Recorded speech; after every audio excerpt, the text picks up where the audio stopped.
Hello everyone, coming for another episode of High Vibe Monday on the podcast and on YouTube.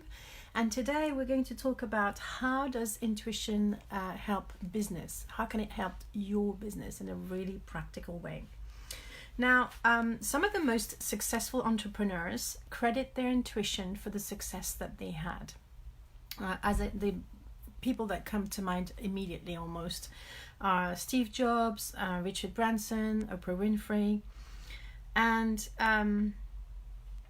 what really happened is that they followed their intuition despite being told that they were crazy. That's the thing that is stands out the most, is that you act on your gut, and so you look unpredictable to other people. But that's actually this unpredictability or this innovation, so to speak, that makes you a leader in your market rather than being a follower.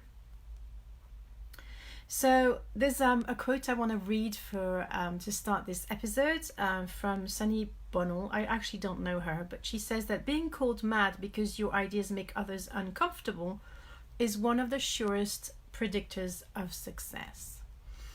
And she then adds that innovation doesn't happen by committee. To help you to use your intuition in business, you have to have courage. You have to have, in a way, not care so much about what other people are saying or thinking or what your industry is doing, and also to be able to have it in you to take big risks and to have faith in yourself. That's a lot. But this is what intuition can help you do. It can help you make those leaps of logic and see connections that other people miss because they've just been following the consensus, what everybody else thinks. Okay? So it also makes you part of a business that can be extraordinary, that can stand out, that is visionary, that is you can become a leader in your industry. And if that is what you aspire, I was just talking to someone just this morning, and she's promoting, I'm going to actually interview her next week, and she promotes little launches, which is a concept that I've never heard about anywhere else. And I just after talking to her today, I thought, actually, this is a brilliant concept to help female entrepreneurs who have young children, who are tied to the school holidays and who think that their business might be dying because they can't be there all the time like the other people who are not tied to the school holidays. I used to think like that as well, because every summer I felt like my business was dying because I couldn't do anything for 2 months of the summer.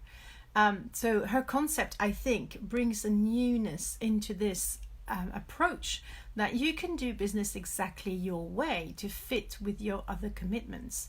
And I've seen other people talk about that, but they didn't have kids. And that's the difference that I see with her offer. And she even, I hope she won't mind me sharing this, but she even said to me that it was an inspired idea. It came almost from nowhere. So inspiration and intuition are really tied in very closely knit, including with innovation. So there's apparently 6 uncommon leadership virtues. And when I talk about leadership, it's because there's this concept that's fascinating now, apparently very popular, about intuitive leadership. And there's people like, Steve Jobs was obviously the most prominent example of it. But there's the founder of Tesla, Elon Musk, has also been doing things that people think weren't doable at the time, which was to create a really classy car that is electric, whereas most of the people who had created electric cars before were just like boxes.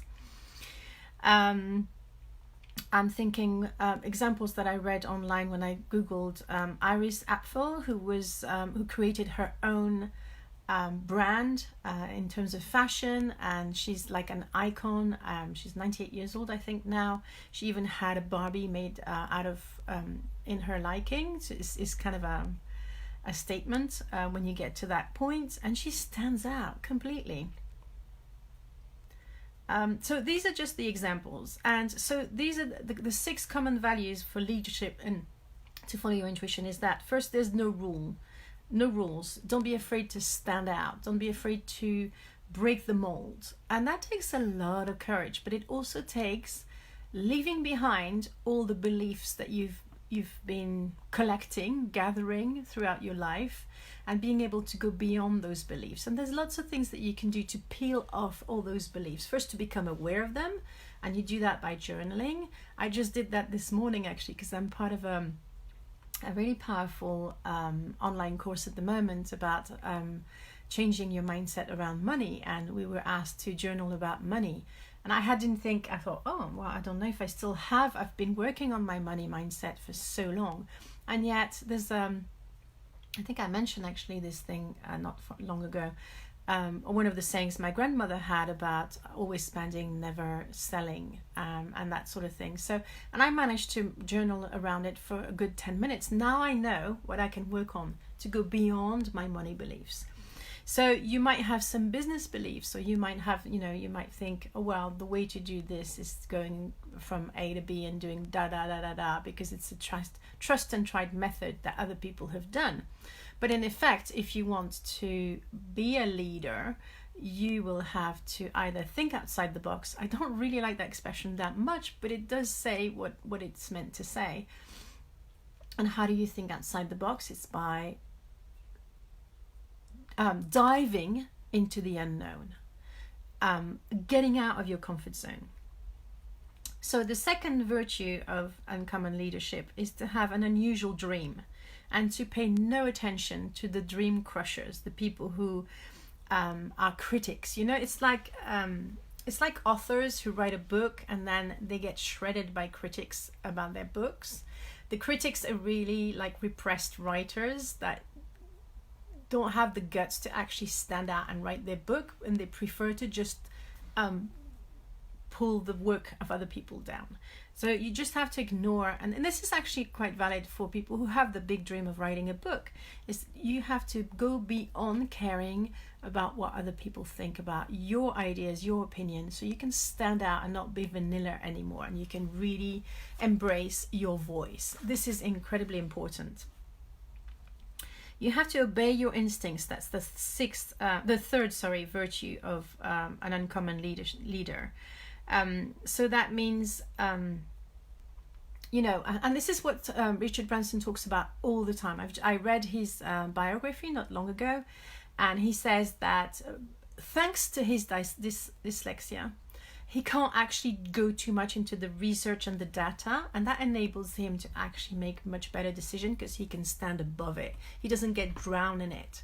And I'm reading at the moment the book called Blink, which explains how people make some snap decision by doing thin slicing and all sorts of things. And yes, intuition does sit on knowledge. It sits on intelligence.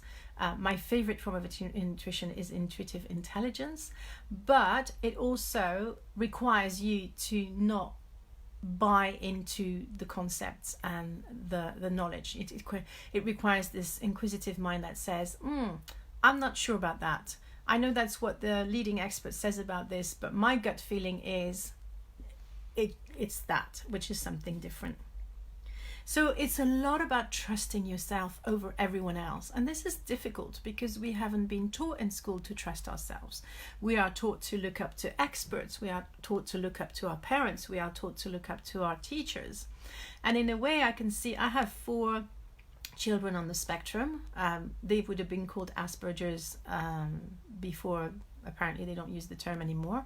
They just talk about autism, and they question all the time, which makes, for a parent, it's very hard living, but I can see how this is a gift. This is such a gift that they question everything, and they don't take things for granted, and they respect authority only after you've earned it, rather than because you are older than them. Why should you know better than them? So this fourth aspect is to be obsessed and obsessive. Now, and the idea behind it is that mediocrity is not acceptable. So it's very good to have very high standards. However, as a recovering perfectionist, I will add to this rule that things are better done than perfect, and it's good to take risks and not to wait until you're ready. So yeah, be obsessive and be obsessed with what you're passionate about, but not to the point where it leads to paralysis, because you will only do something if it's absolutely perfect. Because actually it's by doing things that you can perfect the process, by tweaking out, working the kinks out. You can't do that if it just remains a sterile concept on a shelf or in a notebook. Now, number 5 is love your business like almost like a partner, a romantic relationship. Like, be passionate, be in love with it. It's not enough to have an idea that sounds good if you don't feel fired up by it. So it's really important. And I know for my part, what really fires me is the idea of bringing intuition into mainstream business. That's something that lights me up completely, because I wish that when I was a corporate lawyer in my 20s, that this would have been the majority, this would have been the normal. And I dream of a world where everybody will use their intuition to be the highest version of themselves, but also to have a lot more fun and to be more accomplished and to feel fulfilled and to be less stressed, because that's what intuition does to me. It reduces my stress level, it makes me trust more, it brings magic into my life. It's just incredible. And the 6th aspect is to leave a legacy. So they aspire to make a change, they aspire to have an impact that will continue after they're gone, whether they go because they go on to build the next business, because once it runs they're not interested in it, or whether they stay with it until they die and then they want the business to continue to be standing out like Steve Jobs did. Apple is still the company that he created and has kept its magic, its leading edge. So that's the beauty of it, is that you and I'm going to go back a little bit on what I used to do as a lawyer. I was always put on projects that had never been done before, and that didn't scare me at all. I just thought, I know what to do. I didn't know how I knew, but I just knew what to do. And I think that's what intuitive leadership is about, is that you don't need to know how or why. You know what you do, you just trust your instinct. Now, how do you get to the point where you trust yourself against the world? That is not an easy one. I am still working on this, because very often when I'm shown that I'm supposed to do something, because my entire education and even my friends and people who are close to me cannot see the logic behind what I'm doing, then it kind of undermines my confidence in myself, because I'm like, well, I really don't have like a parachute. I'm there on my own. I can't turn to someone and ask, what do you think of this? Because they will think what most people will think, which is, it's never been done before. What are you doing? There's no theory behind it, or whatever it is. So yes, intuition is much more powerful if it sits on research, but you have to go above it. You have to elevate yourself above it.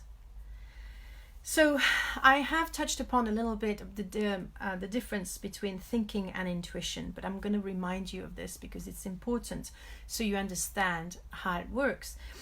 Thinking is like a train of thoughts, and if you talk about market research and data, you would go collect all the data and then you would lead to a conclusion that this is what we should be doing. Whereas if you use your intuition, you'll be collecting the data, you'll be doing everything like everybody else, but then you'll go and play golf, or you'll go and sing in a choir, or you'll go and drive your very favorite sports car, and it is then that an idea will suddenly pop in your head.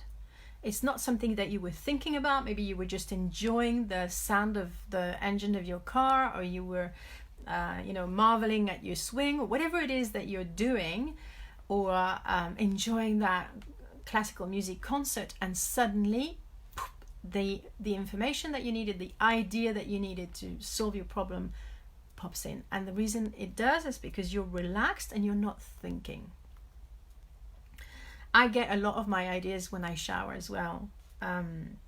But once you get the idea, it means absolutely nothing unless you act on it. And that's where the leadership comes into it, because you have to have the courage to act on it. And it's actually hard because probably 80% of it does not make sense.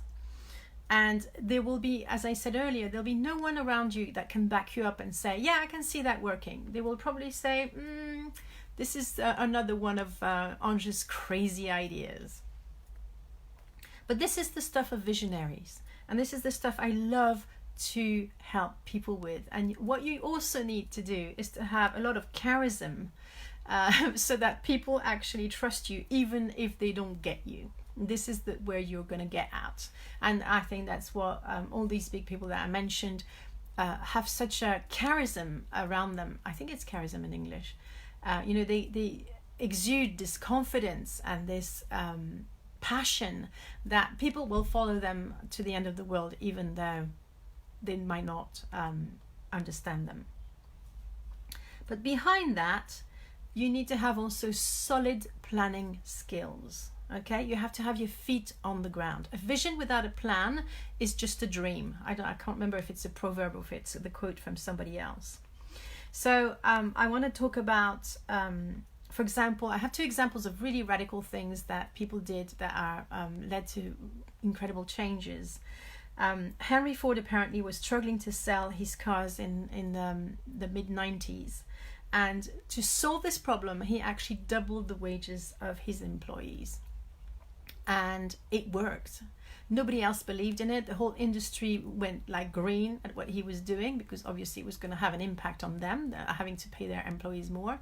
And yet that is the thing that made them sell cars more and pick up his business. And it doesn't make sense logically. Increasing the salary of your employees when you don't sell enough cars, that's probably the last thing that you would think of doing. And yet it worked. So he was obviously inspired that day. He might not have thought it was his intuition or his business guide, but he was inspired. And I didn't know about this. As I said, I did a bit of Google search, but Adam Verback apparently joined Walmart to change it from the inside. And he helped create a personal sustainability project, something that most of the people that he knew thought he was a traitor by joining the big baddie. But then he had this vision that he could change it from the inside, and he made it happen. I love these kind of examples. But obviously the problem is, it's only afterwards, in hindsight, that people say, oh yeah, he did something wonderful. But when you do it, you're just considered mad or out of your mind. And it is true, you're out of your mind because you're into your intuition and your heart. And that's, your intuition, your heart is always right, whereas your mind can create so many stories, some beliefs, unhelpful beliefs, all sorts of things. So how do you get to the point of trusting yourself, trusting your intuition, trusting your crazy ideas? I will say it's a leap of faith. You have to take that leap of faith, and it's only because the way your intuition works is that it's not going to give you all the assurances that it's going to work.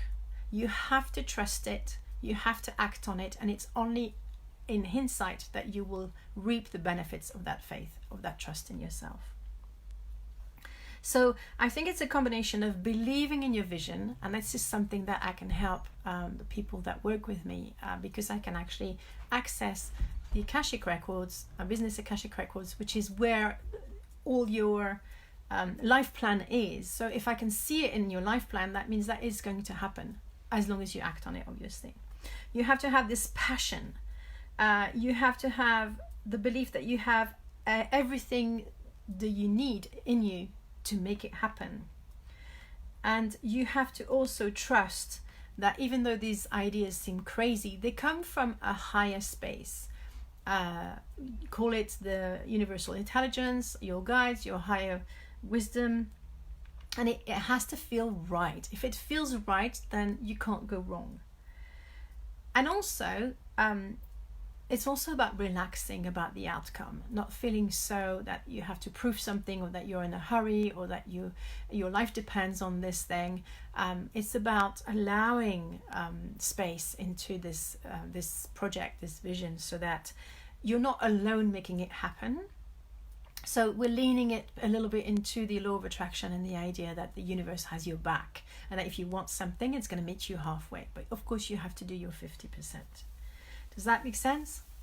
So I want to say, if you want to take your intuition to the next level, if you've had some good ideas and you want to be able to function more from that pace of ease and flow, and you want your business to be remarkable, you know you're here to make an impact, I would love to work with you. I have a 12-week package, and we will be working in the Business Akashic Records. You do not need to be psychic to work with me. You don't even have to consider yourself intuitive, and you certainly don't have to meditate 2 hours per day to get there.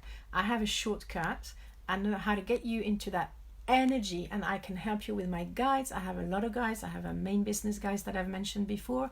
And I just realized it was yesterday when I was channeling for this episode why Steve Jobs chose me for this job. It's because he wants more remarkable entrepreneurs and more remarkable companies to make an impact in the world. And I'm almost like the person he wished he had to coach him along the way, to give him that confidence, because he felt really lonely doing what he did.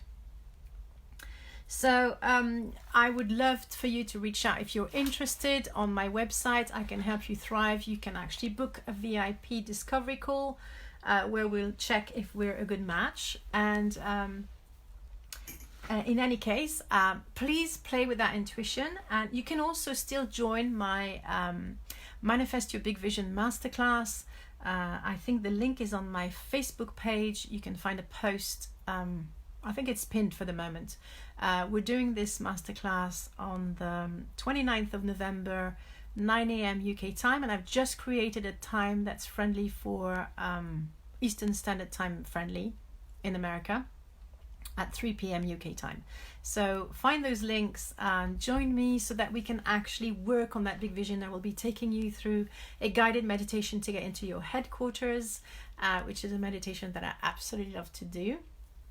And we'll have a lot of fun, but it's a live one. There's not going to be any recording, and it's for female entrepreneurs only.